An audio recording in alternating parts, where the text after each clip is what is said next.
Hello, welcome to my channel. ഇന്നത്തെ എൻ്റെ വിശേഷം ഞാൻ കടയിൽ പോയി കമ്മൽ മാല വാങ്ങിയ വിശേഷമാണ്. ഞാൻ വൈകിട്ട് ഓഫീസിൽ നിന്ന് നേരത്തെ ഇറങ്ങി എൻ്റെ മനസ്സിൽ വന്നേ ഉള്ളൂ കടയിൽ പോയി കമ്മൽ മാലയും വാങ്ങണം. അങ്ങനെ ഞാൻ പെട്ടെന്ന് തന്നെ ഒരു ഫാൻസി സ്റ്റോറിൽ പോയി. അവിടെ പോയിട്ട് എൻ്റെ ദൈവമേ, അവിടെ പറഞ്ഞറിയിക്കാൻ പറ്റുന്ന സന്തോഷമായിരുന്നു.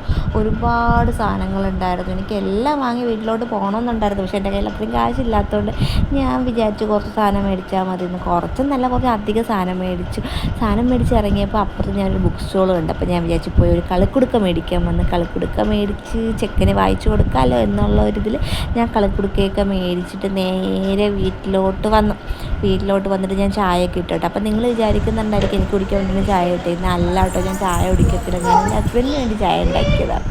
എന്നിട്ട് ഞാൻ ചായയൊക്കെ കൊടുത്തിട്ട് പിന്നെ ഇനി എനിക്ക് ഫുഡ് കഴിക്കണമല്ലോ. ഞാൻ വന്നിട്ട് ചോറ് കഴിക്കട്ടെ. എനിക്ക് ചോറ് മസ്റ്റാണ്. ഞാൻ ചോറൊക്കെ കഴിച്ചു. ചോറിന് ഇന്ന് സ്പെഷ്യലായിട്ട് ഇന്ന് കരുവാട് മീൻകറി ഉണ്ടായിരുന്നു. അയ്യോ, ഞാൻ കരുവാട് മീൻകറി എന്നാണ് പറയുന്നത് കേട്ടോ. ഞാൻ കരുവാട് അമ്മ മീൻകറി പോലെയൊക്കെ വെച്ച് തന്നു. തോരൻ, അവിയലും പിന്നെ ഓണത്തിന് വെച്ച അച്ചാറും ഒക്കെ ഉണ്ടായിരുന്നു. അതെല്ലാം കഴിച്ചിട്ട് ഞാൻ വളരെ സുഖമായിട്ടിരുന്നതേ ഉള്ളൂ. വിശേഷം. ടാറ്റാ, ബൈ.